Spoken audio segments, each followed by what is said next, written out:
Now, we'd earlier told you about the spike in cases of respiratory illnesses amongst children in China, and this had led to nations around the globe being on guard, and it had brought the health agencies worldwide onto their toes again. And now, the cases of respiratory illnesses are being reported in the United States.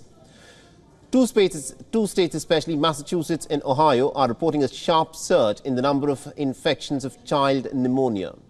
In western Massachusetts, for instance, the cases of walking pneumonia cases are being reported. Now, this is a milder form of lung infection.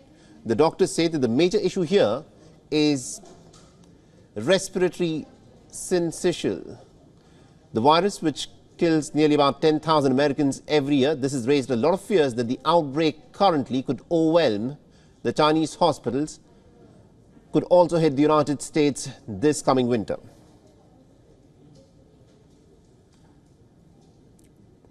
Now, over 142 cases of the condition dubbed as white lung syndrome have been reported since August in the WION County of Ohio.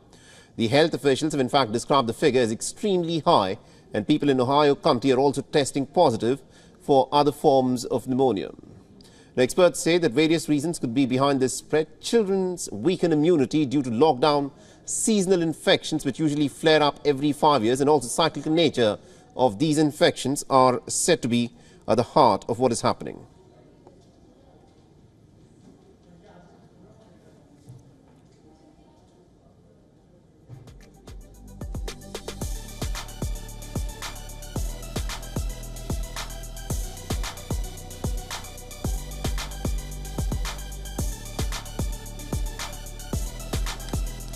Experts in fact say that mycoplasma goes through epidemic cycles every few years, which could be causing pneumonia outbreaks around the world. And earlier, Netherlands and Denmark had also reported a sharp spike in the pneumonia cases.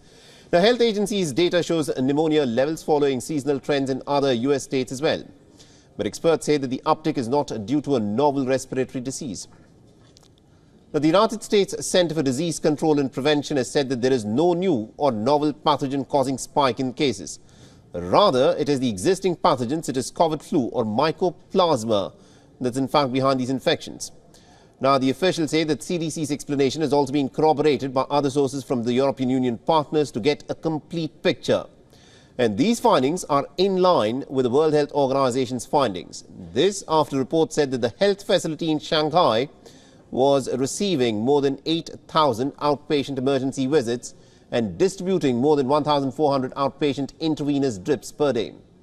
The visuals, in fact, show the Chinese hospitals being overwhelmed with patients, especially children, had gone viral earlier. Now, children could be seen doing their homework while being hooked onto drips. China has been witnessing a sharp surge in pneumonia cases since the month of May. But the news has in fact come to the fore last month. Given China's history of secrecy, the health authorities around the globe are now on their toes to see as to how this new spate of infections could, of course, proceed from here. WION is now available in your country. Download the app now and get all the news on the move.